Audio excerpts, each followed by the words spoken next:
Alors, le marché crypto, il bouge. Après une période, disons, assez mouvementée, on voit des signes de vie vraiment, vraiment encourageants. Il y a une grosse reprise qui s'amorce et on va regarder ça ensemble. Allez, c'est parti. On entre direct dans le vif du sujet avec le chiffre que tout le monde regarde. 113 898 dollars. Voilà le nouveau cap pour le Bitcoin. C'est un rebond assez spectaculaire, surtout après être passé brièvement sous les 109 000. Et franchement, c'est bien plus qu'un simple chiffre, hein. C'est un vrai signal psychologique pour tout le marché.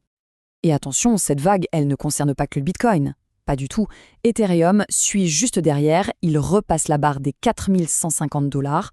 Il montre qu'il est solide là, il est en train de tester des niveaux de résistance super importants. S'il arrive à passer au-dessus, la route pourrait être dégagée pour aller chercher encore plus haut. Et ce n'est pas juste une histoire de géant, non. On voit que d'autres cryptos importantes comme XRP, Dogecoin ou même Solana sont aussi dans le vert. Ça veut dire quoi? Ça veut dire que tout le marché semble reprendre des couleurs. C'est un bon signe, ça montre que la reprise est peut-être plus solide, plus profonde qu'on ne le pense à première vue. Ok, les chiffres c'est bien beau, c'est impressionnant, mais ça ne dit pas tout, loin de là. La bonne question c'est pourquoi ça arrive maintenant? Allez, on va creuser un peu pour voir ce qui se cache derrière. Quelles sont les vraies forces qui tirent cette reprise vers le haut?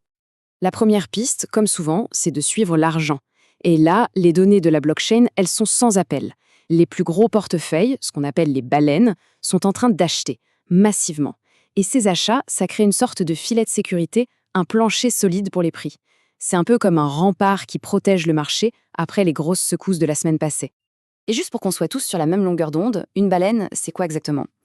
Eh bien, c'est un investisseur qui a tellement de crypto que quand il achète ou il vend, paf, il peut faire bouger tout le marché à lui tout seul. C'est clair qu'il faut les avoir à l'œil, ceux-là. Le deuxième truc qui pousse le marché, ça ne se passe pas sur la blockchain. Non, ça se passe dans la tête des gens.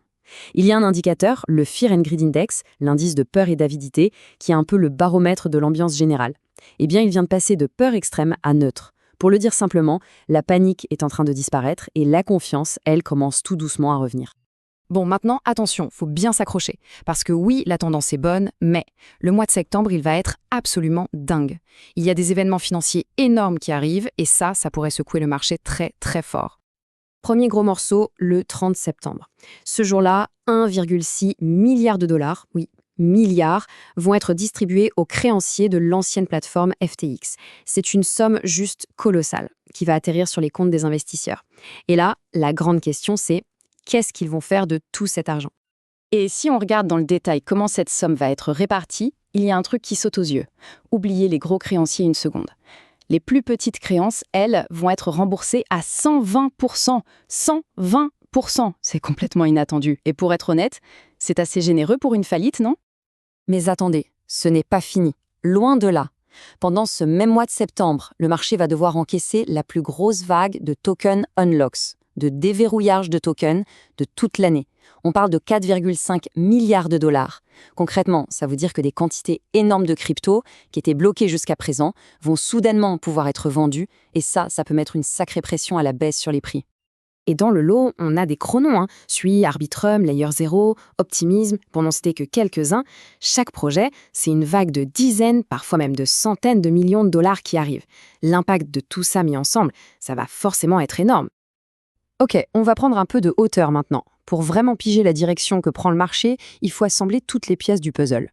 On a les bonnes nouvelles, les risques qui arrivent très vite, mais il ne faut pas oublier non plus les progrès technologiques et bien sûr le contexte économique général. Pour se rendre compte du truc, le plus simple, c'est de regarder le calendrier. La fin septembre va être, surchargée. En à peine 2 semaines, on va avoir une cascade d'événements. Et chacun d'entre eux a le potentiel de faire basculer le marché, d'un côté ou de l'autre. Au milieu de tout ça, il y a quand même une bonne nouvelle côté technologie. C'est le lancement du testnet Fuseka pour Ethereum, prévu le 1er octobre. Le but du jeu? Améliorer la scalabilité, donc la capacité du réseau, et surtout faire baisser les frais de transaction. Et ça, c'est une super nouvelle pour tout l'écosystème. Mais en face, attention, les nuages sont là. On a un dollar américain qui se renforce, ce qui n'est jamais très bon pour la crypto. On a une grosse incertitude sur la réglementation, que ce soit aux États-Unis ou en Europe. Et puis, tout le monde a encore en tête les liquidations massives qu'on a vues récemment. Tout ça, ça pèse sur la confiance. On ne peut pas faire comme si ça n'existait pas. Donc, si on résume, on a un tableau assez complexe. D'un côté, on a une reprise qui fait plaisir à voir, des progrès techniques qui vont dans le bon sens. Et de l'autre, on a des milliards et des milliards de dollars qui s'apprêtent à déferler sur le marché, le tout dans un contexte économique plutôt tendu. Clairement, le marché sur le fil du rasoir. Alors, qu'est-ce qu'en pensent les experts, les analystes? Eh bien, le mot qui revient partout, c'est prudence. Malgré l'optimisme qu'on sent en ce moment, le marché doit d'abord digérer tous ces milliards qui bougent. L'idée qui commence à faire son chemin, c'est qu'on est peut-être dans une phase de récalibrage, une sorte de pause, le temps de reprendre son souffle et de préparer le terrain pour le dernier trimestre de l'année. Et c'est sur cette question qu'on va se quitter, une question totalement ouverte. Entre les remboursements de FTX, les déverrouillages massifs de tokens et les nouvelles technologies qui arrivent, le marché est vraiment à la croisée des chemins. Alors, est-ce qu'on est en train d'assister au début d'une nouvelle grosse montée ou est-ce que c'est juste une pause avant la prochaine grande étape? La réponse, on commencera à la voir dans les semaines qui viennent.